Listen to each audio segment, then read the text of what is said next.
tugas di forum ini tentu tidak berbeda lah dengan forum-forum yang memang sudah ada, tidak apa ya, mungkin dapat dikatakan hampir sama dengan yang sudah-sudah. Jadi kami hanya melengkapi saja dari sekian yang sudah ada forum-forum pembelajaran. Yang membedakan kami adalah forum pembelajaran ini adalah berbasis ngobrol, berbasis sharing saja dan santai. Jadi apakah ini bentuk training? Sepertinya terlalu tinggi kalau kita ngomong tentang pelatihan atau training. Juga tidak seformal seminar, juga tidak sekompleks workshop. Ya hanya sekedar ngobrol saja, bincang santai saja. Bahwa kami punya ide seperti ini, kami punya gagasan seperti ini, dan bagaimana menurut teman-teman, kita diskusikan. Kalau misalnya memang itu bermanfaat, kenapa sih nggak kita bahas lebih dalam? Dan kalau misalnya itu pun memang sudah diketahui oleh teman-teman, ya kita skip saja next ide atau next gagasan. Jadi harapannya forum ini menjadikan kita forum untuk bisa ngobrol bareng, kita tumbuh bareng, kita belajar bareng. Kenapa forum itu penting? Jadi gini teman-teman, kadang kita punya ide dan punya gagasan, kita bingung juga mau ngomong di mana. Harapannya forum ini bisa menjadikan jembatan untuk itu. Bagaimana kalau misalnya ingin memperdalam sesuatu yang memang teman-teman butuhkan, kita obrolin di dalam. BF Institute adalah sebuah public training center, adalah sebuah pusat pelatihan umum yang mungkin bisa menjembatani teman-teman yang serius, pengen belajar tentang kepemimpinan, belajar tentang public speaking, belajar tentang leadership yang kekinian, atau mungkin punya usaha, pengen dikembangkan, atau mungkin bahkan baru punya ide untuk dikembangkan. Jadi ya nggak apa-apa kita obrolin bareng-bareng, apa sih sepengalaman saya. Itu secara masa depan. Tapi kadang juga terlalu memikirkan masa depan, lupa bahwa kehidupan mahasiswa, kehidupan pelajar, itu juga banyak dinamikanya. Jadi misalnya seorang SMK yang sebenarnya tujuan sekolahnya itu adalah untuk segera lulus dan segera dapat pekerjaan, malah terkadang membingungkan lingkungan, membingungkan sekitar, di mana anak STM, anak SMK, atau anak kejuruan, gitu, anak vokasi istilahnya, itu lulus malah bingung mau kemana, dan akhirnya kuliah juga. Gitu. Ya semoga sih memang itu tujuannya, tapi terkadang yang sering saya dapati di sekitar saya, kenapa dia milih SMK itu memang tujuan orang tuanya adalah tidak ada rencana kuliah, tidak terbayang tentang finansial dan pembiayaan dan sebagainya, maka harapannya SMK itu setelah lulus kerja. Tapi yang terjadi berbeda, karena SMK serasa seperti anak muda, serasa seperti SMA lainnya, maka di 3 tahun atau 4 tahun belajar di sekolah kejuruan tidak menjadikan sesuatu terlatih untuk memasuki dunia kerja. Akhirnya apa? Bingung di saat mau lulus, dan lebih bingung lagi di saat sudah lulus dan jalan keluarnya adalah kuliah. Maka kita bisa sebenarnya mengatasi itu dari awal. Kita sadar bahwa kita sekolah di vokasi tujuannya segala kerja. Maka sepanjang 3 atau 4 tahun ini memang apa sih yang harus kita bekali diri, apa sih yang harus kita pelajari, dan apa yang harus kita punya dan kita kumpulkan untuk kita setelah lulus besok. Apakah mahasiswa tidak sama? Sama. Mungkin beberapa mahasiswa itu masih mempunyai stok finansial, jadi S1 lulus ya nanti S2 lah, gak salah. S2 nggak dapat pekerjaan, lanjut lagi S3, itu bisa. Tapi bagaimana dengan teman-teman yang memang kondisinya harus setelah S1 itu harus sudah bekerja, atau bahkan di saat kuliah harus sudah bisa menghasilkan penghasilan sendiri untuk bisa membiayai sekolahnya sendiri. Nah itu tentu berbeda ceritanya.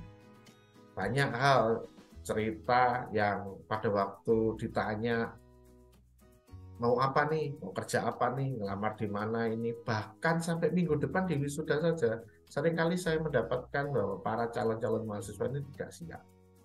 Maka kehidupan mahasiswa tentu seru sekali untuk kita obrolkan. Kenapa kok saya senang ngobrolkan ini? Karena saya sepanjang sekolah atau kuliah juga banyak cerita.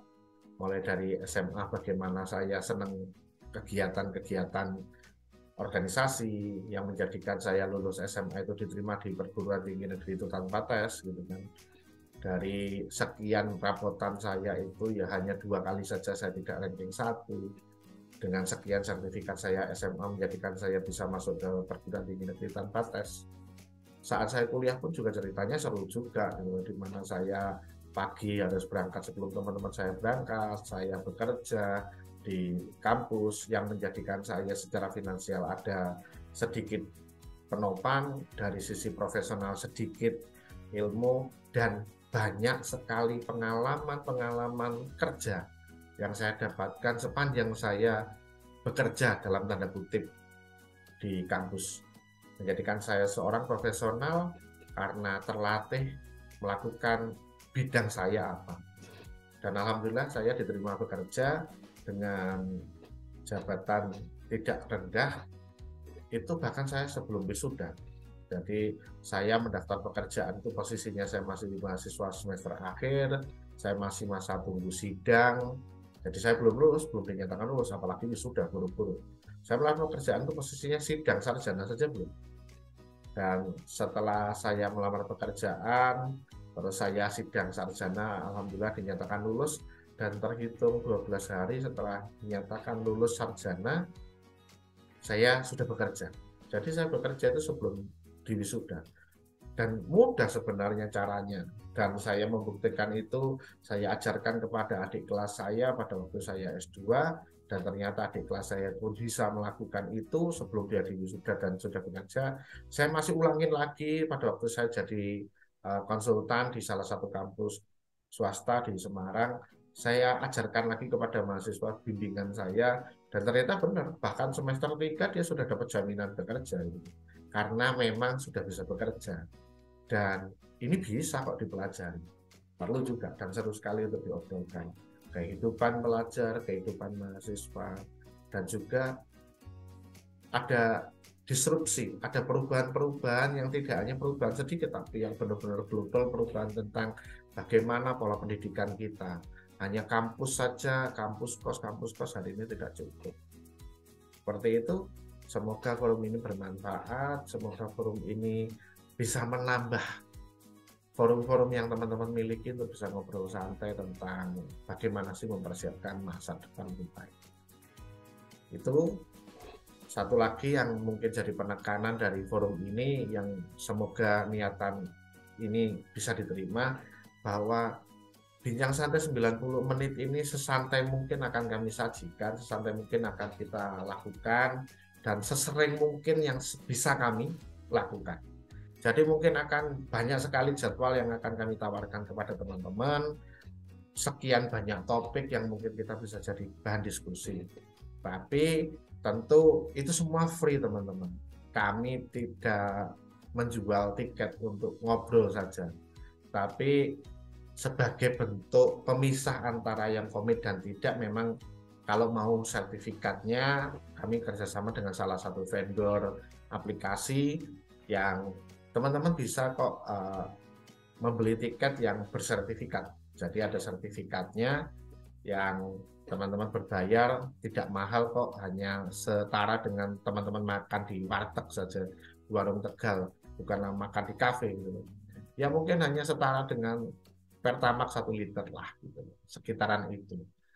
Itu pun kalau teman-teman sudah satu kali daftar, satu kali sudah dapat sertifikat di salah satu dari Bincang 90 menit, teman-teman nanti akan kita kumpulkan di grup Facebook, yang di grup Facebook tersebut akan kita upload semua video pembelajaran, semua